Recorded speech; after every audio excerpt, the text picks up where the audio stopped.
अखिल भारतीय मराठी पत्रकार परिषदेच्या या कार्यक्रमाच्या निमित्ताने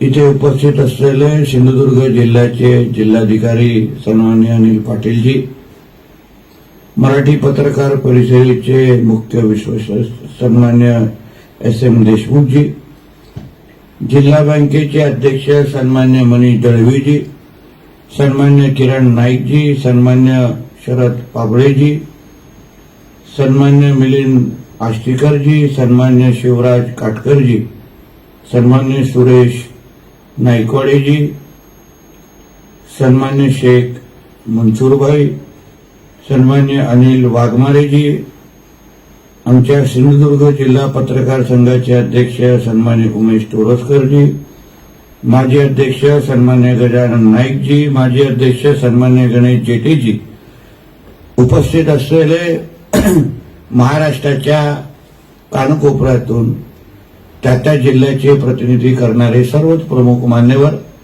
उपस्थित असलेले सर्वच तरुण मित्रांनो, आज बाळशास्त्री जांभेकरांचे दर्पणकार यांचे 79व्या पुण्यतिथीच्या निमित्ताने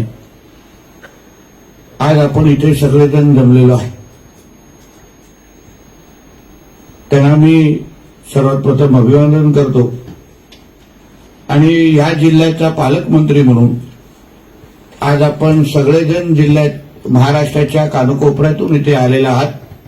मला आनंद वाटतो की अशा पद्धतीचं एक मोठी संघटना, त्याचा इतिहास मी वाचायला मागितला आणि जो काय एकंदरीत पूर्ण आपल्या सगळ्यांच्या अखिल भारतीय मराठी पत्रकार परिषदेचा जो इतिहास आहे, जे जे मान्यवर आतापर्यंत आपले अध्यक्ष राहिलेले आहेत, ज्या ज्या लोकांनी आपल्याला प्रमुख उपस्थिती इथे लावलेली आहे, मी स्वतःला भाग्यवान समजतो की मी पालकमंत्री असताना तुमच्या सगळ्यांची ह्या परिषदेचा दौरा किंवा बैठक या सिंधुदुर्गामध्ये आम्ही घेऊ शकलो, हे मी खरंच स्वतःला खरं म्हणलं तर भाग्यवान समजतो. सरकारला त्या वेळी आठवण देण्याचं काम आपण करता की सरकारचा कारभार नेमकं कुठल्या दिशेने सुरू आहे.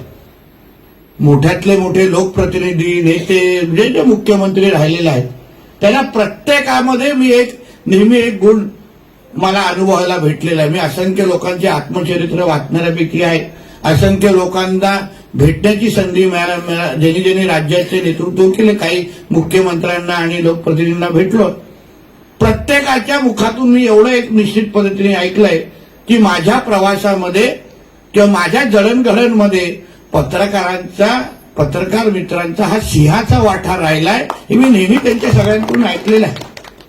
म्हणून मी नेहमी आपल्या आपल्या प्रवासामध्ये सांगतो, पत्रकार एस.एम. देशमुख साहेब हे कधीच कोणाचे मित्र नसतात. ते बातमीचे मित्र असतात, बातमीशी त्यांची निष्ठा असते. आम्ही त्या चौकटीमध्ये राहून त्यांच्याशी संवाद साधायचा असतो. आपल्या राज्याला 5 वर्षानंतर एक स्थिर सरकार भेटलेलं आहे, म्हणजे असं आपल्याला कोणालाच भीती नाही, प्रशासनाला नाही, कार्यकर्त्याने कोणालाच नाही की बाबा हे सरकार कधीही पडू शकतं असं कोणाच्याही मनामध्ये भीती नाही. प्रत्येकाला माहित आहे 29 पर्यंत हे सरकार अतिशय चांगल्या पद्धतीने कारभार करेल, हे अशा चांगली भावना प्रत्येकाच्या मनामध्ये आहे. आदरणीय देवेंद्र फडणवीस साहेबांसारखं एक सक्षम नेतृत्व आपल्या राज्याला करताय. 2 उपमुख्यमंत्री अनुभवी आहेत, एक माजी मुख्यमंत्री आहेत आणि एक उपमुख्यमंत्री खुर्चीचा सर्वात जास्त अनुभव असलेला व्यक्ती त्या खुर्चीवर बसलेला आहे. म्हणजे उद्या उपमुख्यमंत्री पदाची अगर पीएचडी करायची झाली तर ते अजित पवारांकडून घ्यावं, अशा पद्धतीचा अनुभव अजितदादांकडे निश्चित पद्धतीने आहे. असंख्य महत्वाचे विषय आमच्या देशमुखजींनी सरकारच्या पातळीवर सांगितलेले आहेत, म्हणजे पत्रकार संरक्षण कायद्याचं नोटिफिकेशन न निघणं, अन्य महत्वाचे निर्णय प्रलंबित राहणं. मी सरकारमध्ये मंत्री आहे आणि तसं म्हटलं तर मी वारंवार स्वतःच सांगत बसतो की मी देवेंद्र फडणवीस साहेबांच्या लाडक्या मंत्र्यांच्या याद्यात आहे. आता एवढं बाहेर दाखवल्यानंतर पण अगर ते लाडकेपणा अगर निर्णयामध्ये अगर मी दाखवू शकलो नाही, लोक उद्या माझी टिंगल उडवायला सुरू करते की तू बाबा फक्त ब्रेकिंग न्यूज साठी बोलतोस. आणि म्हणून मी आपल्याला विश्वास देतो, जे महत्वाचे विषय जे सातत्याने तुम्ही इथे मांडतात एवढी मोठी परिषद आमच्या सिंधुदुर्गामध्ये झाल्यानंतर तुमच्यासाठी महत्वाचे जे निर्णय आहेत ते आदरणीय मुख्यमंत्री आणि उपमुख्यमंत्र्यांकडे घेऊन जाऊन त्याला लवकरात लवकर कसा न्याय भेटेल यासाठी मी निश्चित पद्धतीने माझी ताकद पणाला लावेल, हा विश्वास तुम्हाला आजच्या निमित्ताने मी निश्चित पद्धतीने देतो. पोंभुर्ले संदर्भात मी आताच किरणजी नाईकांशी पण बोलत होतो. अन्य सगळ्यांची आमची सगळ्यांची इच्छा आहे की ज्या बाळशास्त्री जांभेकरांबद्दल आपण एवढं मान सर म्हणजे त्यांचा नेमकं फोटो कुठला असावा.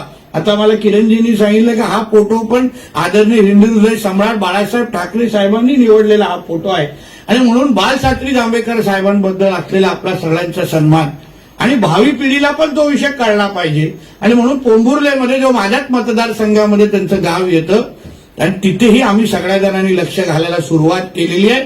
माझी इच्छा आहे की अशा पद्धतीचा अखिल भारतीय मराठी पत्रकार परिषदेची एक कार्यक्रम आमच्या पोंभुर्ले गावामध्ये घेण्याचा मानस माझ्या खरं म्हटलं आमच्या सगळ्यांचा आहे.